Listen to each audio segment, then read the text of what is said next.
আমাদের ভারতীয় মজদুর সংঘ পশ্চিম ত্রিপুরা জেলায় কার্যালয় ভাঙচুর করেছেন। আমাদের জেলার সম্পাদক মহোদয়কে, আমাদের জেলার কার্যকারিণী সভাপতি, আমাদের জেলা বিএমএসের সহসভাপতি, জেলা বিএমের কার্যকর্তাদের আহত করেছেন। এই ঘটনার কারণ হলো কিছুদিন পূর্বে কতিপয় ব্যক্তিরা ওই খলনায়কের কারণে আমাদের জেলা বিএমএসের জেলা বিএম সম্পাদকের নামে একটা এফআইআর করেছিল। প্রদেশ নির্দেশ মূলে আমরা র্যালি করে আমরা পশ্চিম এডিনগর থানায় আমরা ডেপুটেশনে সামিল হই, কারণ ঘটনাটা সম্পূর্ণ অসত্য ছিল। এই কারণে আমরা ওখানে ওসির সঙ্গে কথা বলে আমরা যে যার কর্মস্থলে চলে গিয়েছিলাম। পশ্চিম ত্রিপুরা জেলা বিএমএস কার্যালয়ে আমাদের জেলা সম্পাদক, জেলা কার্যকারিণী সভাপতি, জেলা সহসভাপতি সহ 6জন ছিল বিশ্রামরত। ওই সময় বহিরাগতরা অতর্কিত আক্রমণে আমাদের কার্যালয়ও ভেঙেছে, আমাদের জেলা নেতৃত্বদ্বয়দেরকেও আহত করেছে।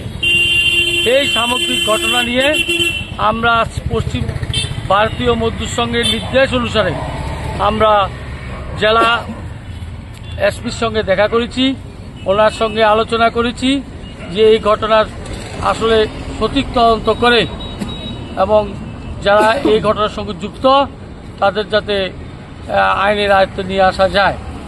আপনারা আরও শুনলে অবাক হবেন, রানীবাজার কাণ্ডে গত কিছুদিন পরে রানীবাজার দুর্গানগরে যে আমাদের হিন্দুদের আস্থা যে কালী প্রতিমাকে ভাঙচুর করেছিল, সেই পরিবারের একজন আমাদের নাগরজোলা পরিবেশকে নষ্ট করার জন্য আজকে মূল আরেকটা নায়ক হিসাবে নিজেদের চিহ্নিত করেছেন। আমরা ওনাদের নামও এফআইআর করেছি। এখানে যারাই এফআইআর করেছি আপনারা লক্ষ্য করবেন যে প্রত্যেকটা ম্যাক্সিমাম হয় কারো শেখরকোট বাড়ি, কারো রানীবাজার বাড়ি, কারো জিরানিয়া বাড়ি, কারোর গোলচক্কর বাড়ি, অর্থাৎ নাগরজোলার আশেপাশে কারোর বাড়ি নেই।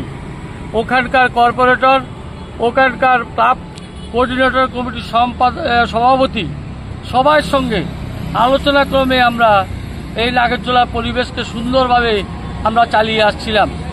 কি কারণে তারা এই কাণ্ডকীর্তি করল তা ভারতীয় মজদুর সংঘ ওই দিন পদাধিকারী কমিটির বৈঠকে যে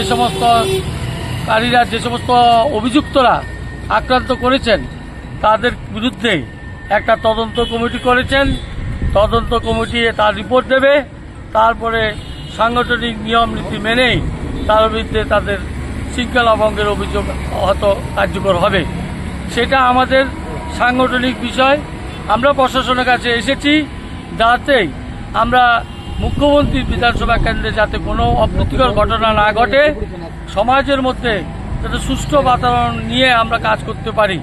আপনারা নিশ্চয়ই জানেন আমাদের সাধারণ একটা রিক্সা সংগঠন যদি 2000 শ্রমিক নিয়ে আমাদের একটা ইউনিয়ন রিক্সা শ্রমিক সংঘের যে 2000 শ্রমিক নিয়ে আমরা র্যালি করতে পারি, আমরা যদি পশ্চিম ত্রিপুরা জেলার যদি বিএমএস যদি তার শক্তি প্রদর্শন করে তাহলে এই যে 40-50 জন এটা তৎক্ষণাৎ আমরা সমাধান করতে পারি।